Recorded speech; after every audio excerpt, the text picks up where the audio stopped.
So we have been talking about the religious aspect of the Bhagavad Gita, and there is not much to talk. So the only thing that we have to keep in mind is practice. So effectively, the Bhagavad Gita is actually a book, a scripture, it's scripture on practice. Because if we only think about the experiences, the experience of different ways of different people, then it is not what we are looking after. We are not looking after the experiences. What we are really looking after is the practice. And that practice is actually nothing but a practice in terms of justice. So the more and more justice we have, and the justice we shall discuss the different sources of justice. The more we have, the more comfortable we shall become in becoming whoever we are. And that process is known as yoga. The word yoga means connection.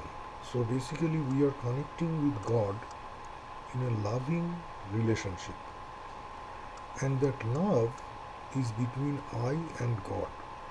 When there is an I, there needs to be a God. Now, at the same time, because we are talking about justice, we need to also have a devil who is the contrapositive of God. Why do we need a devil? Because otherwise God's glory cannot be fully appreciated. God is enormous, infinite. God has all powers. God is great. God has no deficiency. But if we don't have something to compare against, like the devil, for example, then we cannot be sure that God indeed has those powers, those abilities, those different modes of justice. And hence, for justice itself, we need the presence of the devil. Now, who is the devil? And this we have actually glossed over. Before. But the devil is a representation in ugliness. So, usually there is goodness, sattva, badness, rajas, and ugliness, tamas. Now, what happens is from goodness, to do good to others, often comes badness, as Sri Ramakrishna mentioned. And from badness, if we continuously practice badness, then often ugliness arises, which ends up doing bad and ugly things to others. And the representation of that ugliness is the devil. So, here is an example. A godly person starts thinking in a particular way.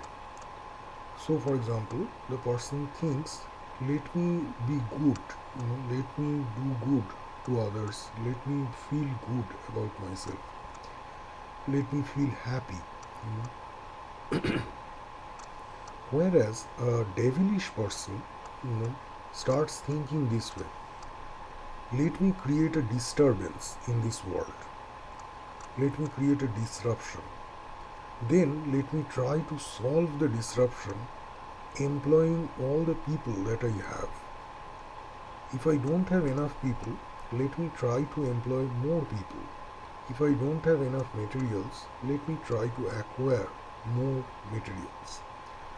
If I don't have enough money, let me try to acquire more money, and so on. And what differentiates these two kinds of thinking is really the outcome.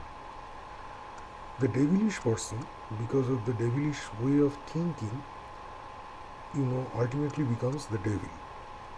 And the godly person because of his or her thinking, becomes God. And what we shall see really is the distinction between these two categories of people. They are really, it can be the same person, it can be really the same person, sometimes behaving good, sometimes behaving bad, sometimes behaving ugly. Same person. And that is why it is called sampad, that is property. Now, whose property? It can be either daiva, angels, or asura, demons. Angels and demons. And that property is called vibhaga, the division. Like, we have a division of labor, right? So, for example, if I cannot do certain things, right? I cannot, for example, I cannot weave my clothes. So, I have to depend on a weaver. Similarly, the God cannot become the devil, and the devil can never become the God. So, there is this sampad vibhaga, the differentiation, or the what you call the division of attributes and properties.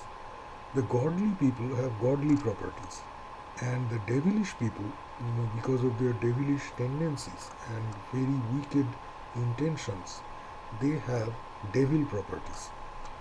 And this has been actually mentioned in the Bhagavad Gita very clearly and very pointedly, so to speak, in one of the later chapters. And we shall actually take a look in what Lord Sri Krishna, in his exposition, wonderful, beautiful exposition of his slokas, he mentioned. Now, this is particularly important in one of the later chapters, chapter 16, and but also then continuing into chapter 17 a little bit, and more in chapter 18.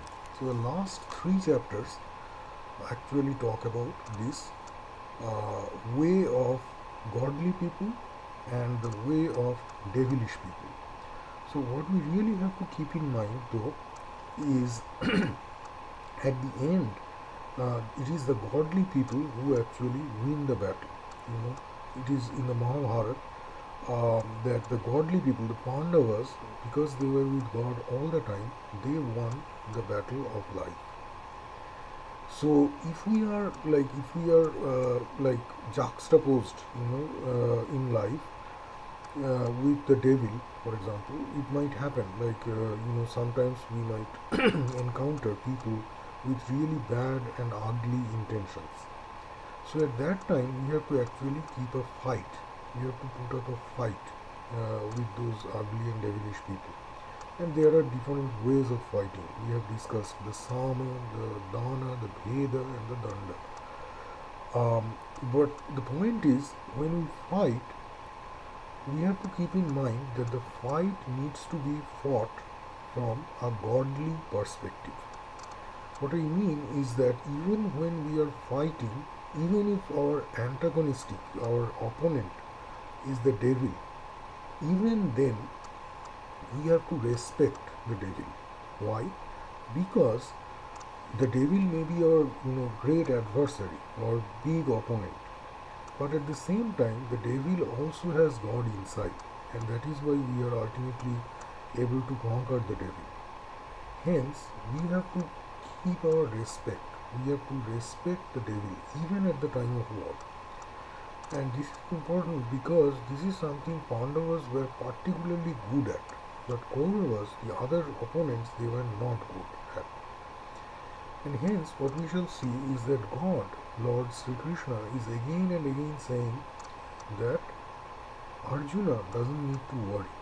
Why? Because he has the godly qualities. He has the beautiful qualities of a great person. And when we have a great person, our life also becomes great. Because our life is nothing but a reflection. It's a reflection of who we are. When that happens, our life automatically becomes great. And in the Bhagavad Gita, we have to find out where Lord Sri Krishna is mentioning those things. If we go deep in the Bhagavad Gita, we shall find that there are many different paths to realizing God. Because God realization is ultimately a way of life. We can live the life in the path of God, or we can live the life another way. It is important to continuously assert the presence of God in our lives. When we fail to do that, we are not happy.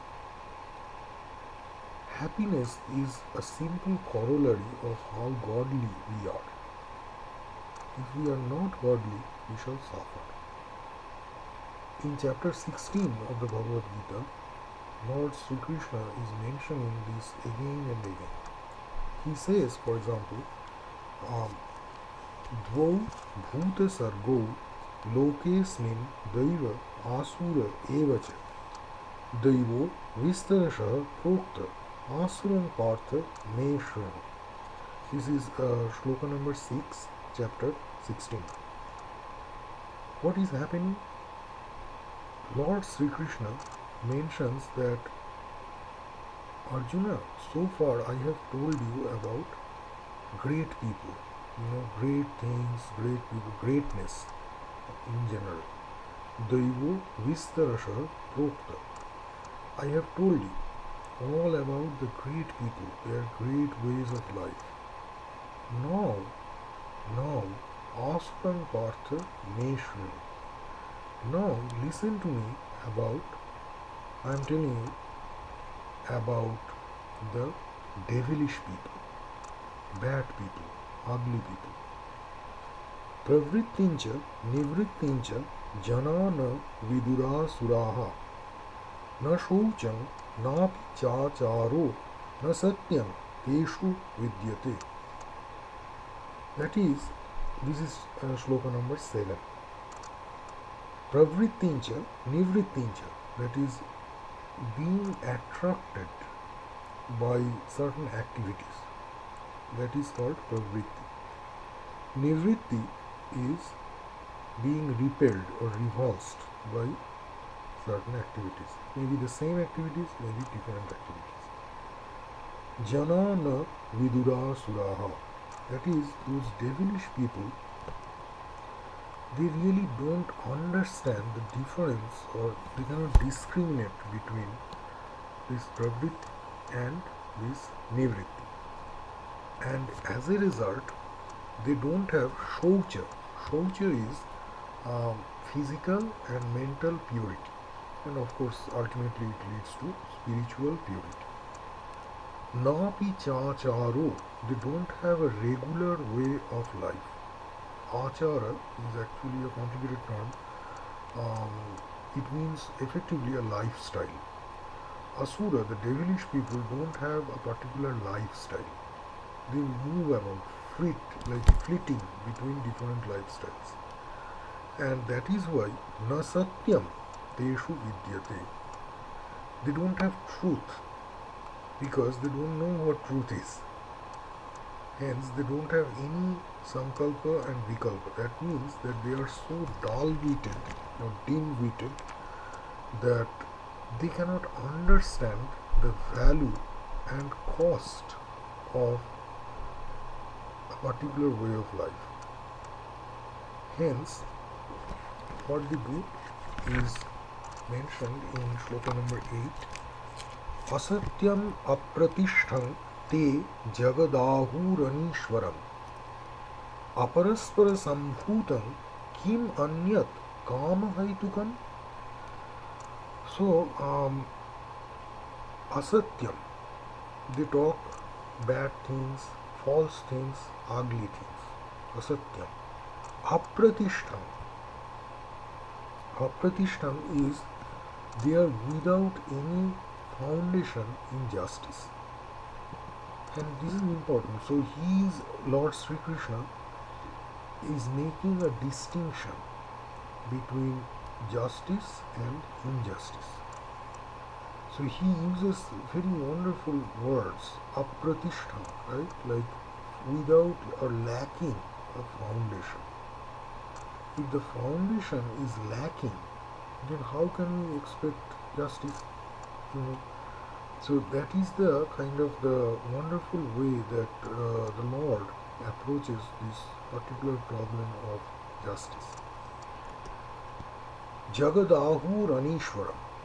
They say that this world, the devilish people say that this world, this universe is without God, Anishwaram. Aparaspara Sambhutam. It is only made up of sexual activity, reproductive activity. Aparaspara Sambhutam. Kim Anyat Kama Haitukam. What else can there be? And this is interesting. So, it says, the devilish people say that the only reality in this world is kama, desire. And this is what distinguishes them from the godly people. Godly people always, no matter where they are, how they are, what they are, always, they fight. They fight for what? They fight for justice. Now, this is very deep. So, outside it may not look like that. Outside it is often the case that the devilish people, they have a great time in ordinary life because they have understood how to enjoy life. The godly people, on the other hand, as Swami Vivekananda had mentioned beautifully, the godly people learn to enjoy death. Hence, it is often the case that even Lao Tzu, he mentioned in Tao Te Ching that we attemper our brightness. That is, the brightness that we have is attempered for godly people. They don't show off. Why? Because they don't need to show off. They have found the truth.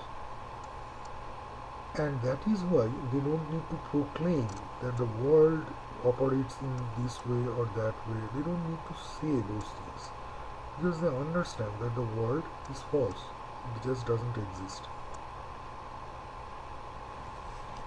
Now, in shloka number 9, Lord Sri Krishna, Etang drishtim avashtavya nashtat manolpa buddhyaha prabhavanti ugra karmanah kshayaya jagatu hitaha. So, it's a wonderful exposition of what happens when devilish people, they take birth in this world. Kshayaya jagatu hitaha. They take birth for the declaration, for the decadence, not declaration, sorry, the decadence of the universe. That is their only purpose, Shayaya. They only take birth because they want to decay themselves as well as others. Now, it can take many different forms, and God is describing, those forms of decay. Etang drishtim. What is etang drishtim? The falsehood, the lack of truth, and that is etang drishtim. So that falsehood is so prevalent, so preeminent in the lives of devilish people. Avashtavya. They can never go beyond that particular realm of false thinking. They keep on doing the same kinds of mistakes over and over and over and over. Same mistakes. Even if you tell them, they won't listen. Because they never listen. Nashtat mano. That is, God is describing them as lost. They are lost souls. Nashtat mano. They are lost. Why? Because of their own wrong choice. They haven't chosen God in their lives. They have chosen Mammon. If they had chosen God, then even if they were with Mammon, they would have been able to live happily. But that is not what they have done. They have not chosen God as their guiding light. Hence, Alpa Buddha, they have very little intellect. In a sense, they might be great in terms of their worldly, material accomplishments. But when it comes to spiritual accomplishments, their intellect is really lacking. They don't have it. They simply don't have it. Alpa Buddha. Prabhavanti, they get born. Ugra Karmana. Ugra Karmana. For bad and ugly things. Ugra Karma. This is actually interesting. Ugra Karma means a work that is done either to hurt others or to proclaim the greatness of one's small ego. That is called Ugra Karma. Prabhavanti Ugra Karmanaha Kshayaya, for decadence, Jagato Hitaha, for doing harm to the world. This is crazy, right? I mean, God is actually describing in detail how worldly people, devilish people behave. They behave always with a particular attitude. They don't want God. Even if you tell them about God, it will be useless. Why? Because they never understand the purpose of life, God, religion, society. They never understand. They only understand their own benefits and especially at the cost of others. So, in shloka number 10, God says, chapter 16, Kamam ashritya dushpuram dambhamana madanvitaha. Kamam, desire. They are full of desire. It's not that they are desireless. Like if it were like God, oh, I am doing bad things, but I am without desire. That is one thing. Like, okay, you can do 10,000 bad things, no problem. But do you have God in mind? Kamam ashritya. If you are full of desires, dushpuram, those things, the common, the desires, of course, we know that, the common desire, it is a thing that cannot be satisfied easily. Supuram, dushpuram. It is very difficult to satisfy easily. So, dambha mana madanvita. They are full of pride. Dambha, mana, they are full of ego.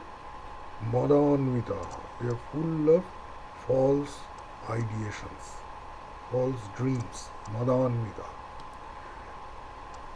Mohat, that is, they are also full of delusions. Moha. Mohat grihitva asad grahan pravartante ashuchi brataha.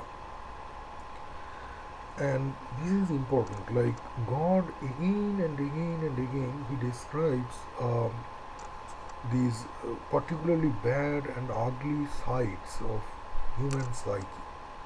Why?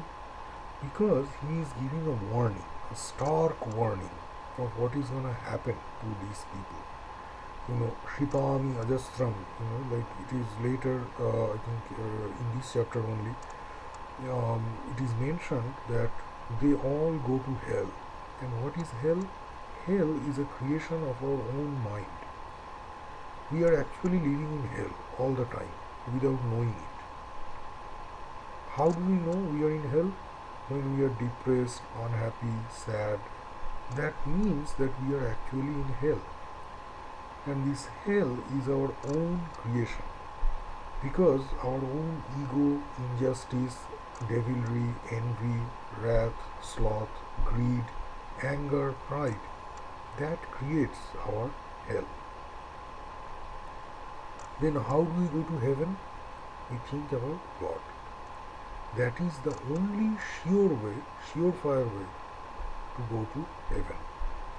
And not just heaven, we get even more. We become God. We don't just go to heaven, we become God. We realize our own divine insight. We realize that we are divine and we are born to realize the divinity. We realize we understand our own nature. And when that happens, wonderful things, like one after another, they start to happen. But here we are talking about the devils. So, Chintam aparimeyam cha pralayantam upashritaha kamopabhoga parama etavaditi kamopabhoga parama etavaditi nishchitaha. This is shloka number 11, chapter 16. Chintam. Chintam here means, bad thinking, devil thinking. The thinking has a great impact. So if we are thinking good thoughts, like noble thoughts, that will have an impact on ourselves as well as on others. However, if we have aparimeyam, like chinta, that cannot be measured, that is beyond measure, great amount of thinking, and not just that, pralayantam, they are thinking about bad things, ugly things. Pralaya means destruction, destructive thoughts, either self-harm or harming others, those kinds of thoughts. Upashritaha, they are full of those kinds of thoughts. Kamopabhoga parama, that is the satisfaction of desires. Kamopabhoga parama, that is they are full of satisfaction of their own desires. Etavaditi nishchita, they are so sure, they are so cocksure of their own disposition that they don't think anything else. They think destructive thoughts, they think desires, and they think how to satisfy the desires. And this is actually hell. This is his Lord is describing hell. So this is hell. So when we are only thinking about ourselves and not godly thoughts, it's like we are thinking about, how to satisfy our desires. That is hell. That is right there, it's hell. Because sooner or later we will become depressed, or some incurable malady will develop in the body, or in the mind, and maybe some people become mad, some people commit suicide, like all those weird things start happening. And why did that happen? Because we were not thinking about God. The more and the more we shall think about God, all these problems shall vanish. More and more we think about God, more and more we will feel happy, we will feel blessed, we will feel beautiful, we will feel young, we will feel healthy, wealthy, we will feel wise. All sorts of goodness and bestness, in fact, will come. But if we don't think about God, then automatically, as if by magic, the bad things and ugly things, they will come. So it is extremely important that at every moment, at every possible moment, we continuously think about God. Every moment. Because even a single moment, even half a moment, tilartha or kshanartha, even half a moment should never be wasted in thoughts other than God. Now the question is, we understand like God, but how to think about God when I am doing something, when I am working on something, And so it is not easy, of course, like when we are actually working at the same time thinking about God, it's not easy. But with practice, again God mentioned this in the Bhagavad Gita, Abhyasena tu kaunteya vairagyena. So continuous practice. If we continuously practice God's holy name, if we can chant God's holy name day and night continuously, then our mind will automatically be attracted to that divine state, to that pristine state. In that pristine state, we can do anything and still we will not be affected by the results. And that is what God mentions as karma yoga. When we do it, do anything really, including physical activities, even sexual activities, we will not be affected. Because when we think about God, the mind, the soul automatically goes to heaven. And when that happens, whatever we do, including something as like salacious as sex, for example, will not be able to affect us. Why? Because at the end of the day, we are divine. Yes, even gods and goddesses have sex. So there is no doubt that in fact God himself mentioned this in chapter 10, I think. Prajanashasmi Kandarbha. He mentioned Prajanashasmi, that is, of all the forces of reproduction, Kandarbha, I am the god of sex. He clearly mentioned this. So it is not that he did not mention. It is actually a very important verse in the Bhagavad Gita, which we often overlook, because we think that that sex is something very bad and it should not be talked about. It's taboo and it's not religious. No, it's not like that. Because otherwise God would never have mentioned Prajanashasmi Kandarbha. So he mentioned that yes, even in sex, even in something as basic, as foundational as the procreative act, he is present. Now, what to make of all this? What we have to make of all this is, no matter what we are doing, where we are, simply chanting God's holy name continuously. Japam. Japat Siddhi, Japat Siddhi, Japat Siddhi. This is something that Holy Mother Sarada Devi, wife of Sri Ramakrishna and the spiritual consort as well, she mentioned Japat Siddhi. She mentioned if we continuously do the Japam, continuously, and I am greatly indebted to Swami Dayatmanandaji from the Vedanta Society UK for clarifying this point. Japat Siddhi, what does this mean? It means that even when we are working, cooking or sleeping or anything, the Japam, the continuous chanting, holy name, it should continue.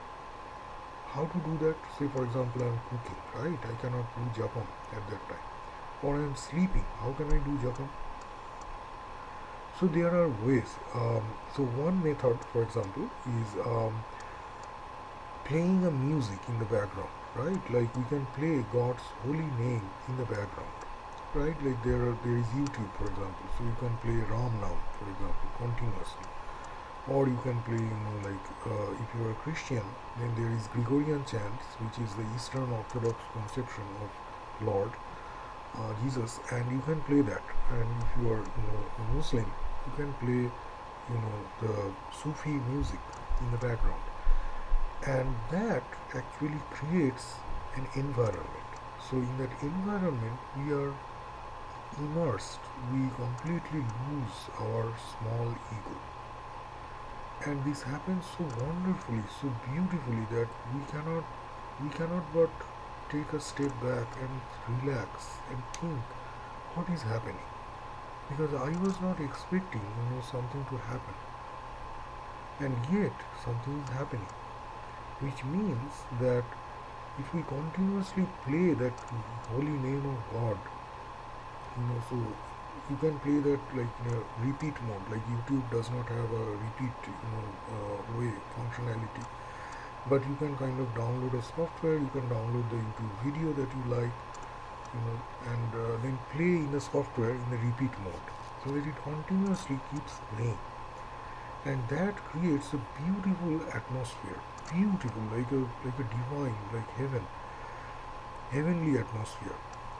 And in that atmosphere, we absorb our small ego. That small ego is completely surrendered at the feet of the Lord. When we do that, we immediately feel that all our problems, whatever problems we may have, they are all resolved without anything on our behalf. We are not doing anything. We are simply surrendering to the Lord.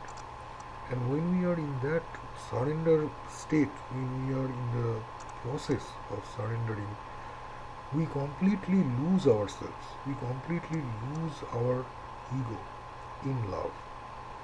And that is the best form of justice that can happen. Why? Because not only we are doing good to ourselves, but at the same time, whoever listens to the chant, God's holy name, automatically reaps the benefit of this particular way of thinking. So, there is even more to that. So, for example, if we play continuously, like repeat one video or one YouTube video on God's holy name, Ram Nam, for example, it is even more effective if we play two videos simultaneously, say in two different softwares, or maybe in GarageBand, I don't know. Say two different softwares, right? Like software 1 plays video 1 continuously in a repeat mode, and software 2 plays video 2. Say another Rama or maybe Hanuman Chalisa, maybe something else, maybe another Gregorian chant or Om chanting, also in the repeat mode. And then maybe software 3 plays video 3 and so on. So if we play more than one videos, or audios, actually audio is good enough, then because the name of God, it has an impact. So the impact, it cannot be quantified. So you cannot say like, okay, because the name of God, I took the name of God 10,000 times, I should have a vision of God. It does not work that way. Why? Because maybe there is a lot of grime and dirt on the mind. Simply because you took 10,000 names of God doesn't mean that all the dirt and grime have been removed. Maybe you need to take 10 million names of God. How to do that? Because we don't have enough time. We are so busy nowadays. So what we do is we keep playing the names of God. So that gives us the benefit of chanting. Instead of chanting ourselves, we can actually listen the name of God, even while at work. You can just put a headphone and listen to God. Instead of listening to 10,000 other things, simply listen to God. Because listening to God had such a great impact. Even God's words, like the Bhagavad Gita, full of nectar, full of immortality. And that is what should be our primary purpose and divine purpose. That is why we have been sent on this earth, to listen to God's holy name, Sankirtan. And this Sankirtana should continuously go on 24 hours a day, 7 days a week, 52 weeks a year. It should continuously go on. Even in the Bible, it said in Thessalonians, pray incessantly. Why? Because that is a sure way of reaching God faster than anything. And why do we want to reach God? Because we don't want to be the devil. We want to be God. So, in Shloka number 12, chapter 16, Asha Pasha Shatair Baddha Kama Krodha Parayanaha Ihante Kama Bhogartham Anyayena Artha Sanchayan. That is Asha Pasha. The devilish people, they have high hopes, very high hopes. They have big hopes about the world. Like, oh, the world, we shall change the world. What happens? They can never change the world. Because the world, really, I mean, how much can you change in the world? We can only change ourselves, and that also with great effort, you know, and that automatically changes the world. We don't have to change the world. Simply changing ourselves is the best we can do. Why? Because it's easier in certain ways. Changing others is difficult because we are changing ourselves. How can we change others? Because if it is change and we are changing others, then we are simply going into more and more change, isn't it? And that means that it's the change only. There is no happiness in it. It's only change. The devilish people simply want more change, more and more and more change. Why? Because they are bored with the status quo. They cannot like the status quo. They are failing at the status quo. They hate the status quo. Like, George Bernard Shaw, great Irish writer, he mentioned that good people, he mentioned reasonable people. So reasonable people try to adapt themselves to the world, and unreasonable people try to adapt the world to themselves. So importantly, like he mentioned, that the progress depends on unreasonable people. But we have to make sure that we understand this. The progress that George Bernard Shaw is mentioning is material progress. So of course, yeah, if we are thinking about material progress, yes, that depends on unreasonable people, because they can think about weird things, unreasonable, outrageous things. So hence, yeah, of course, material progress depends on them. But then at the same time, do we need or do we want material progress? Or how much of material progress do we need?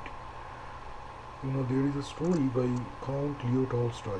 How much land does a man need? How much material progress do we really need to lead a happy life? Not much. I mean, material progress is what? It's just a series of changes in the material world. That will happen anyway. No matter whether you are a great materialist, you are a devilish person, or you are an unreasonable person, it will happen. But do we need it? And if yes, then how much? How much of material prosperity do I need to justify my existence? It turns out we don't need a lot of material prosperity to justify our existence. Hence, the Lord is mentioning Asha Pasha Shataid Baddhaha. That is, there are hundreds of thousands of desires. Hundreds of desires. Baddhaha, they are bound. The devilish people, they are bound. Bound by what? Bound by the bondage of all these high hopes, high flung desires. Kama, Krodha, Parayana. They are full of Kama, the desires, and Krodha, anger. Why? Because if the desire is not satisfied, then it leads to anger. I have a certain desire. When it is not satisfied, it will lead to anger. Now, how to not get angry? If I can kill the desire, if I can say, okay, no problem, the desire is there, but I can kill it. I can say, okay, fine, you are there, it's okay. It's okay, I don't care. I can live with you. You are there, I acknowledge, but I am not bound by you. Then of course, I will not be angry if the desire is not satisfied. Parayana. The only thing, so Parayana is very important. So it is like Parayana, like they are only thinking about the desire and the satisfaction of desire. Parayana, they are full of that. Parayana. Again and again, this is something that God is mentioning, that there are actually people like that. They cannot think about God at all. They are full of the material world. They are full of materialism. There are people like that. They are the representation of the devil. And Parayana, again and again, God is actually probing very deep into a particular realm of human psyche, which is called Moha. Moha means delusion. So, but delusion not just in the sense of sensory delusion, like oh I am deluded because I could not see something. No, moha goes much deeper than that. So people who are under the influence of moha, it's like driving under influence, are called mudha. So they are mugdha or mudha. Why? Because they are so full of desires, chock full of desires, that they cannot see very basic things. And that is why moha is very important. And when we are under the influence of moha, we make wrong decisions, one after another. Not just one decision, but one after another. And that is called mudha. So, useless, deluded. The deluded people, they actually think very differently. In the sense that they are so full of desires, they start thinking in terms of desires. They never start thinking in terms of God, like the beneficence. They never start thinking, okay, how can I benefit others? How can I do good, be full of goodness to others? They never think that. Never. They start by thinking, how can I extract as much as possible material work, material effort, material dispositions, material properties even from others. And that is strange. I mean, thinking that we are living in 21st century, but this mindset is almost like a Dracula mindset, like sucking blood off of others, without any particular advantage to one's own self. But I simply like to suck blood, and that is how the devil thinks. He does not care about whether you are feeling good or bad or ugly, He simply wants to suck blood off of you, like leech. So this novel, the graphic novel, the gothic horror novel, Dracula by Bram Stoker, is an extreme, representation of the devil. So it shows what the devil can become, So, for example, there are people who want to do immortality research. Why? Because they assume, of course, very falsely, that they have a value of life which is higher or much higher than other people's value of life. So they want to become immortal physically. Whether it's possible or not, it's a different question. But the point is, what is the value of life? There is no value inherent to it. The only value of life is death. Why? Because that is the only destiny, that is the only sure thing that we all have in common. We know from the moment of birth that we shall die one day. Now, if we are saying that we can make physical immortality, that means we shall never die. That means we shall be like God.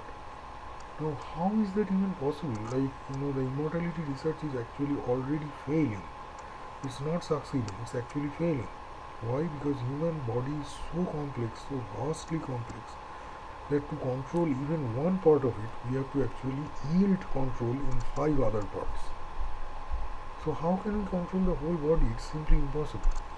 But the people, deluded as they are doing immortality research. Why? Because I'm not talking about godly people. There may be godly people in there also. But people who started thinking about immortality research are completely deluded. I'm sorry. Because they are tinkering with something that should never be tinkered with. That is God. If you are tinkering with God, then tinker in the right way. Then go by bhakti, go by religion, go by proper way, so that you realize God and become immortal. But physical immortality is an impossibility. Even gods and goddesses are not physically immortal. They are recycled, as it were. The bodies are recycled, the minds are recycled, the memory is recycled, everything is recycled. Even the emotions are recycled. So, and that is how it works. So, if we think about physical immortality, we are actually standing against God. We are standing in the way of God. We are saying, God, I don't care, I want physical immortality. And again that theme actually happened both in the Ramayana and in the Mahabharata, where Asuras, the devilish people, in their twisted sense of justice, they thought that if they are physically immortal, they can enjoy heaven on this earth. Of course, they were wrong. But that is what they thought. They actually sincerely believed that with physical immortality only they shall enjoy eternal heaven on earth. But how can that be true? I can be physically immortal. Okay, say for the sake of argument, if I am physically immortal, how can I ensure my happiness? Physical immortality is one thing, but then happiness is completely another. If I live 100 years, can I make sure that I live happily for 100 years? Because ultimately that is what we want, isn't it? Because we want happiness. We don't necessarily want physical immortality. But deluded as they are, and again it is mentioned, kama, krodha, parayana. They are full of desires, as a result they are also full of anger. So I was reading a particular website where the author, it's a blog I think, where the author mentioned that he was a religious person and he was talking to someone, a woman who was atheist, a confirmed atheist. And he said that from the very beginning, from the first moment I started talking with that woman, I felt as if, this is like a pool of anger. She is so angry and unforgiving. She is not forgiving at all. And then, the religious person, he was very startled. He thought, like, why is this like this? I mean, why is the woman so angry? Now we can understand, of course they shall be angry because they don't understand God. So what else can they be? Of course they will be angry. Of course. Hence, what God says, ihante, they are always desiring, ihante, again and again the desire comes into the picture. Ihante, they are not desiring God. What are they desiring? Kama bhogartham, satisfaction of desires. Again and again God is talking about desires. Now this is important. So it says that God and mammon cannot be together. If we are going after desire, then at that time, in that space, we cannot think about God at all. We have to go after desires, come whatever may. If we are not feeling good about it, no problem, we don't do it. But if we are feeling good about it, then we better go after desires and not after God. This is clear. However, if we do go after God, then at that point, in that space, we simply cannot go after money, that is desires. We cannot, it's impossible, because desire effectively ensures only one thing, prostitution, pornography. It's a kind of, even academics, there are talks about academic prostitution and academic pornography. It's like, even academics, they are basically selling themselves. They are selling their soul. It's like the Faust. It's a Faustian deal with the devil. We are selling our true nature in return of nothing. Yes, we are selling, like we get a salary, yes. But really, the real nature doesn't care for salary, right? It cares for happiness. Hence, academics actually, not just academics, I mean everywhere, prostitution is rampant. Why? Because we are looking at happiness in the wrong places. So academics think that academia, academic pride shall make them happy. But it never happens. What happens is more and more pride. Happiness is fleeting. very fleeting. Like when a paper gets accepted or a grant proposal gets accepted, then an academic feels happy. But is that real happiness? No. Is that heavenly? No. Is that godly? No. So, kama bhogartha, it's only a temporary, and that also temporary, not a permanent. It's not a permanent, it's like an easy fix, quick fix. Kama bhogartha. So, they go after satisfaction of desires. Anyayena. And of course, you have to do bad things, ugly things. You have to lie about your research, for example. You cannot simply give the numbers because there might be ugly numbers, bad numbers. You don't want to report those numbers. So, what you do is instead you do anyaya. You do bad things, you do ugly things, you suppress the information. You don't do it. Artha sanchaya. What happens as a result? You start saving money. Not just money, it can be prestige, it can be pride, it's a form of saving. Artha sanchaya. Now, I'm not saying that godly people don't save. Godly people also save. They have to save, right? I mean, what else can they do? They also have to save money. But there is a difference. There is literally a heaven and hell difference. An ocean of difference. One monk actually beautifully, I think it is Atmanandaji, or maybe Kripamayanandaji, who is in Vedanta Society Canada, he mentioned that there is an ocean of difference between a godly people trying to save money and an ungodly person trying to save money. Because to an ungodly person, money is everything. Money, prestige, social status, everything. So for him or her, if he or she cannot save enough money, that will be the end of the world. That will be the end of the world. They might even die. There is a story by Jules Verne, Master Zacharias. The story talks about a clockmaker. He used to make like beautiful clocks. Now it so happened that all the clocks stopped responding one by one, and he became mad. Like, why is this happening? Now, a godly person would not be so mad. Why is this happening? He will say, he or she will say, okay, no problem, let's see. But this person, Master Zacharias, he became mad, and he continuously started, pulling his hair, and he lost half his hair and all that. And at the end, he died. He died at the hand of the devil. It's an interesting story. Like we can, it's online. Master Zacharias. You can, or Zacharias, Zacharias in the Latinized pronunciation or Romanized pronunciation.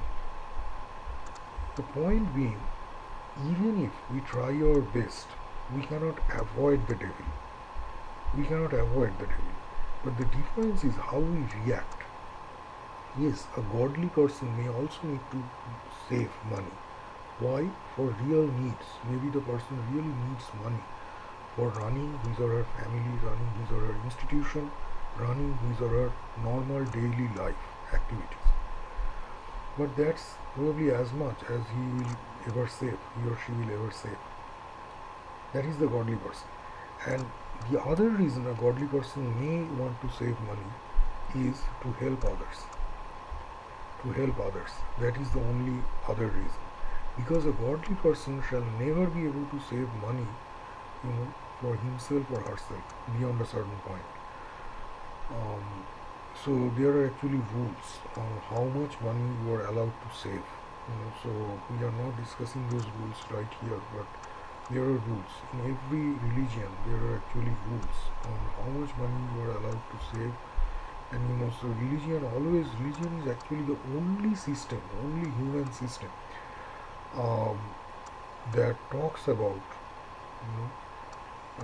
how money should be spent. In fact, the material progress only talks about making money. It does not talk about what to do with that money, right? or prestige, or for that matter, the pride and all that. It does not tell you like what to do with that pride, right? The prestige, all, but the spiritual systems, the religions, they actually talk about what to do with those things. So, for example, the money, right? Like money is a very important concern for many people, and justifiably so. But only religion tells us, for example, that we need to do dana, regular giving, charitable giving. No science paper can ever describe that. No science paper says, oh, you give out. Even open access is a movement. Like not all journals have become open access. So even open access is not recognized as widely as it should be. So how can it, when you say anything about like giving, it cannot, because giving is not the realm of science or technology for that matter.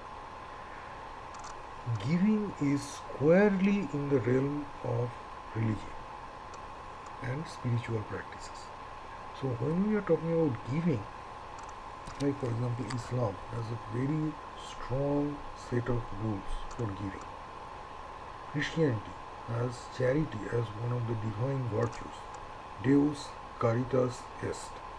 God verily is charity. And by charity we actually don't just donate things. It's an expression of love. Caritas actually means love as well. It's the highest form of love, because I am not giving to another person. Giving, when I am giving someone money or food or like what utensils, clothes, I am not giving the person. I am basically serving God. Shiva Jnane Jiva Seva. That is what Sri Ramakrishna mentioned. It's like, it's not like, oh, take this food, this clothes, who cares? No, that is not giving. Giving should be done in the spirit of worship. As if like I am worshipping that person. Even if in my mind I know that it's not really worship, but I should feel like that. I should practice continuous giving.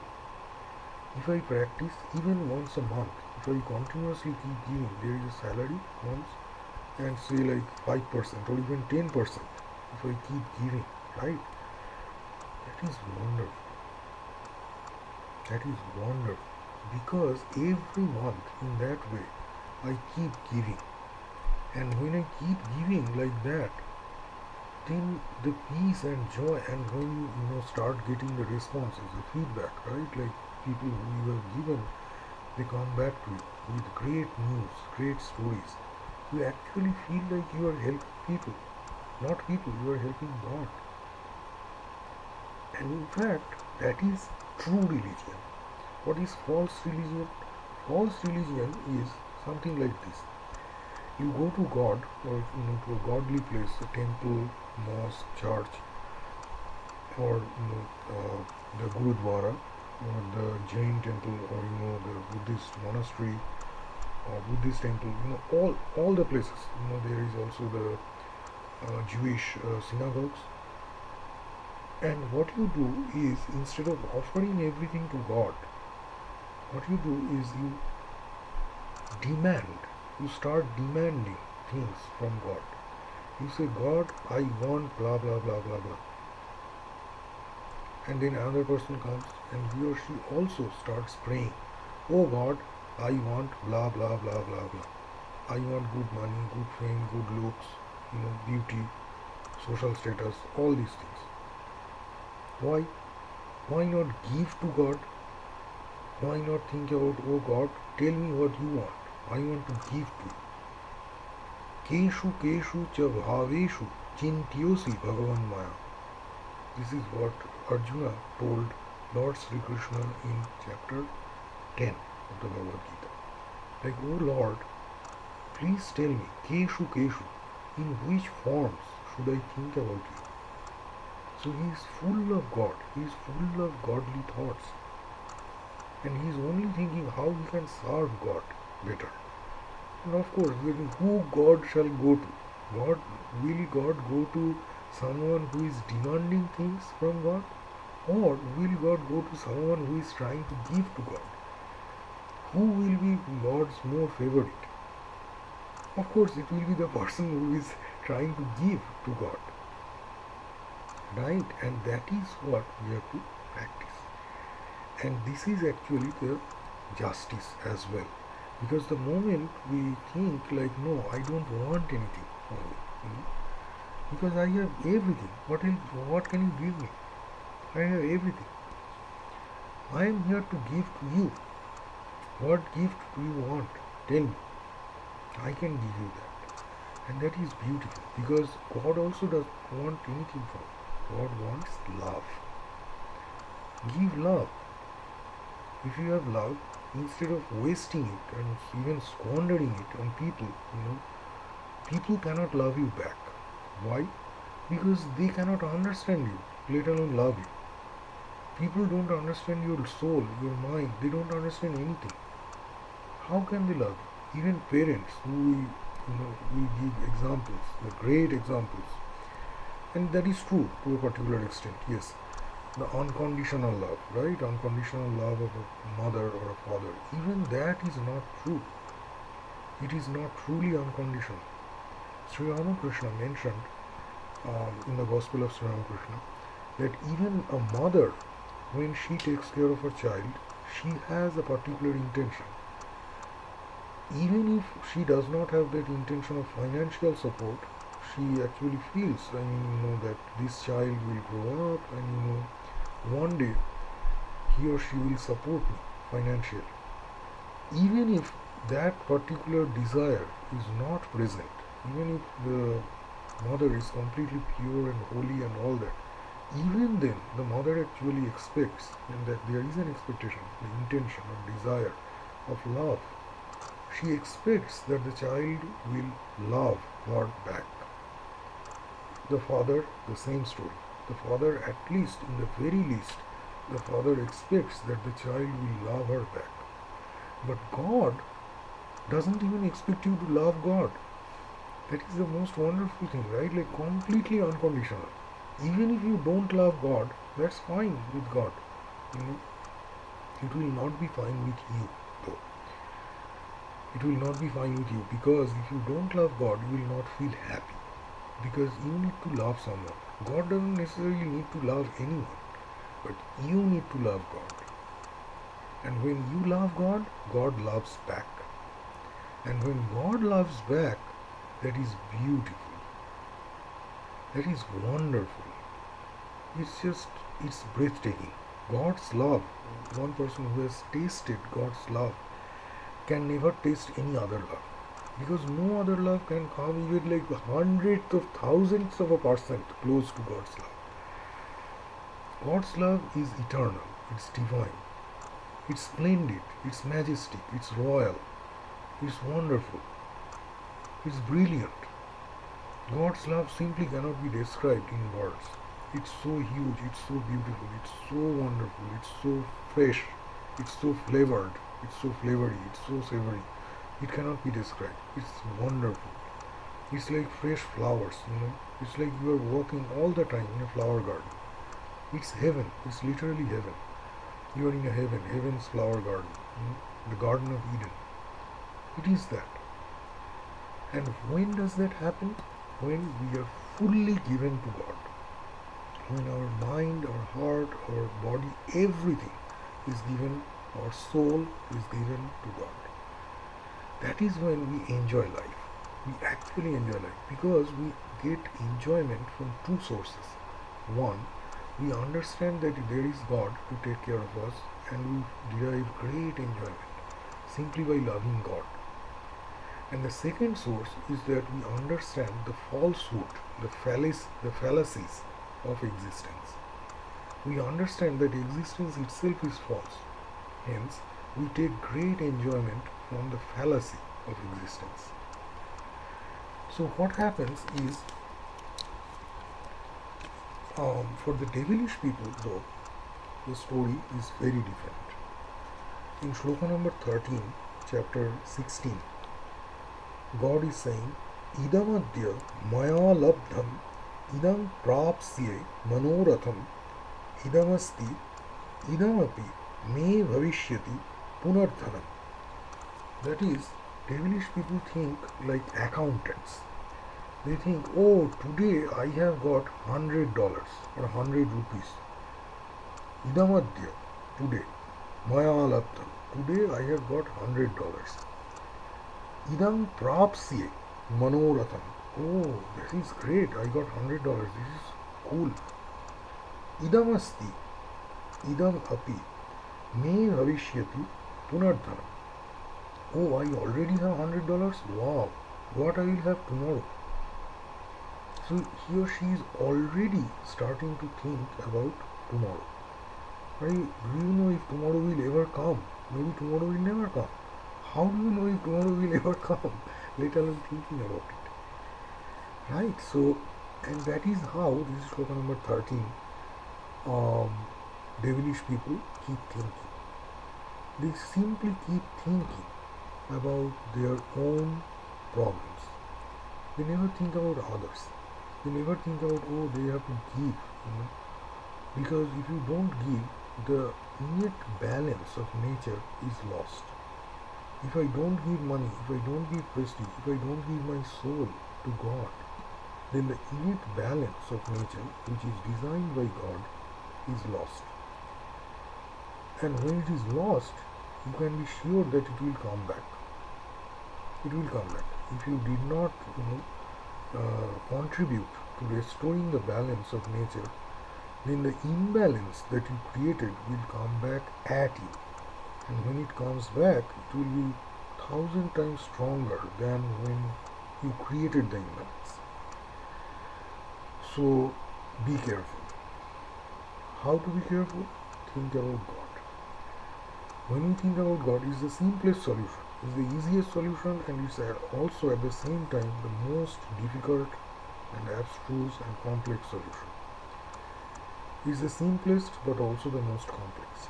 Think about God. If we think about God, God shall take care of us. That is actually the job of God. God takes care of his or her disciples. God always takes care of disciples. Actually, it is mentioned in the Bhagavad Gita. The Lord is mentioned. Name bhakta pranashyati. I think it's in the 18th chapter. Name bhakta, no, none of my disciples, none of my devotees, pranashyati, none of them perish. Why? Because I am with them. God is with them all the time. And when God is with someone or something, you can be sure that it is not going to perish. Yes, there might be problems, there might be troubles along the way, but they shall verily be overcome. All those troubles shall definitely be overcome. And when the troubles are overcome, only joy and joy and more joy, only joy remains. This is great because it tells us that we may be great in terms of our material prosperity, or we may be poor. We may be rich in terms of prestige, in terms of money, in terms of fame, but we may be poor in terms of spirituality. But it does not matter. As long as we take God's name, we will be spiritually rich. Materially, it does not matter anyway. Because if you are rich and I am poor, so what? Are you happy? That is the question. If I am happy, and if I am always happy, if I am feeling like godly, if I am feeling I am in heaven, then my life is over. I am done. I am satisfied. And that is called liberation. What is liberation? Liberation is nothing but a release. Release from what? A release from suffering. Release from suffering. Release from assumptions. False assumptions. What are those assumptions? False assumptions is basically trying to create a model of the universe. So physicists, for example, not just physicists, chemists, biologists, computer scientists, mathematicians, they all try to create models of the universe, of reality. But what if I told you that the models simply don't exist? There is no model, right? then that is a damning conclusion for all of science and technology, and to some extent arts. Nobody wants to actually admit that there might actually be no model for reality. It's called negative ethics. So in negative ethics, they talk about what if the value of life is actually negative? What if we would be better off? It's also called antinatalism. What if we would be better off without being born? Antinatalism. So it's an interesting, very interesting set of axioms, right? Like, if we don't have life, would we be better off? But the point is, even if we have life, so what? It's okay. Like, some people will be rich, some people will be poor, some will be famous, some will be not famous. That's fine.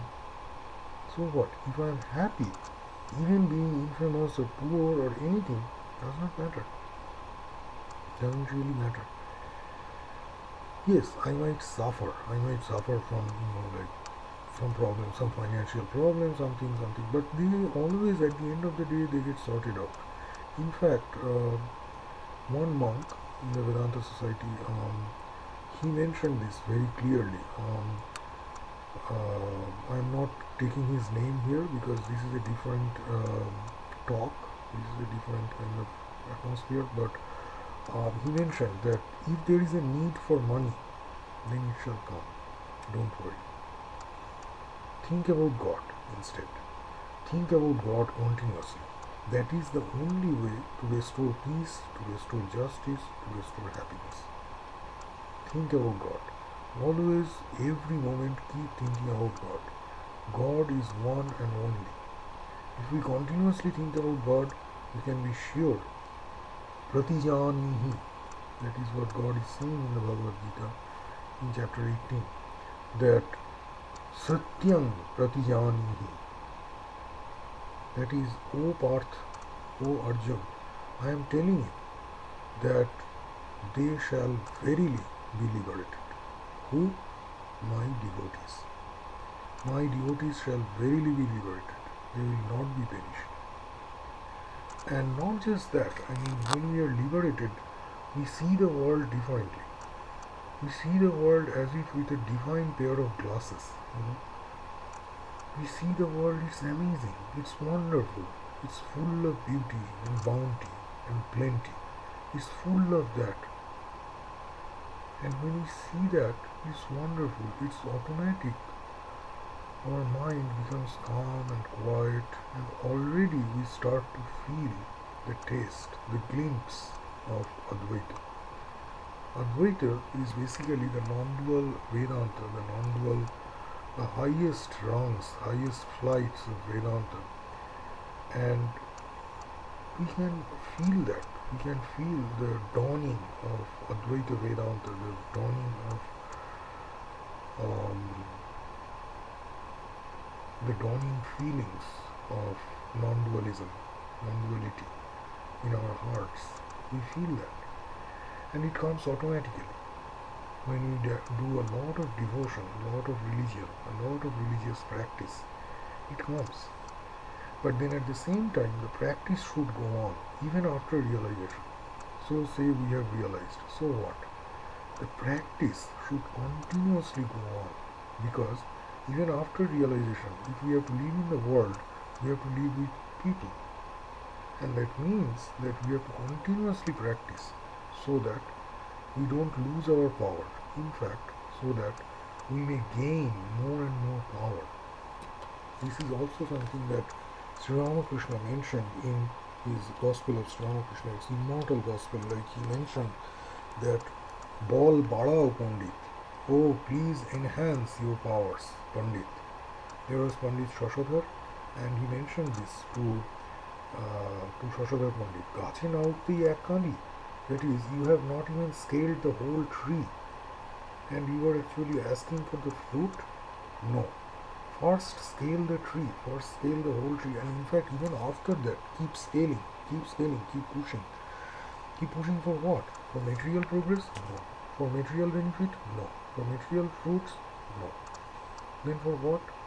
For spiritual progress. for spiritual benefit, for spiritual things. Because at the end of the day, that is all that we care about. That is all that we want. Not just we want, that is all that we have ever wanted. Because if we think deeply, we can never be satisfied with bounded rationality. You know, we can never be satisfied with bounded, like limited things. We want unlimited.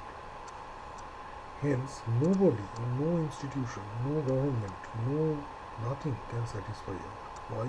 Because they are all limited. We want the unlimited. We want the infinite. We want the love, the infinite love, the ocean of love. How to get there? Only think about God. Continuously chant the holy name of God. Continuously think about God. Continuously feel God. Continuously love God. And that love shall come. That love, that loving kindness, that beautiful, that heavenly days, they shall come. They shall definitely come. They have to dawn in the minds of our wretched existence. Our existence is so difficult. Rabindranath Tagore, he mentioned in his great series of spiritual essays. It is great. Even though it does not actually cover the highest flights of Vedanta like Gospel of Sri Ramakrishna did, but it mentions that we have to keep doing this practice because the love, that infinite love that we get, is the only thing worth looking for. There is nothing else. Even if I get all the money, all the prestige, all the whatever there is in this world, even that cannot satisfy me. Why? Because that is also limited.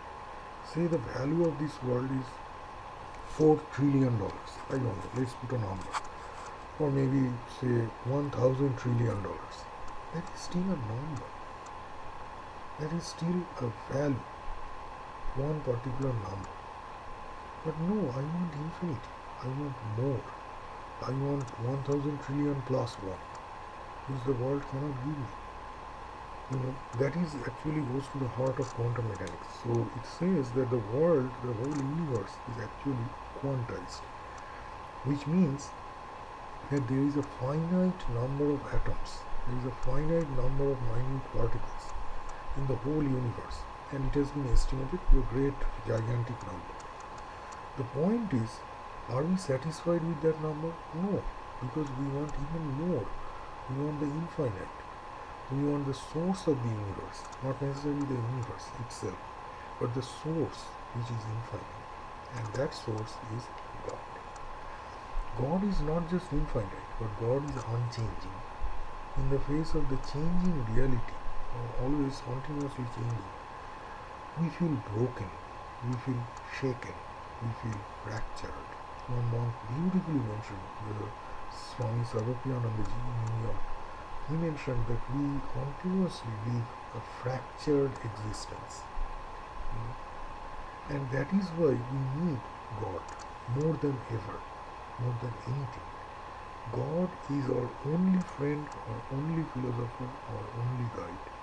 May God bless you. And I always, as always, I want all of you who are listening to this, I want you to realize God in this very life.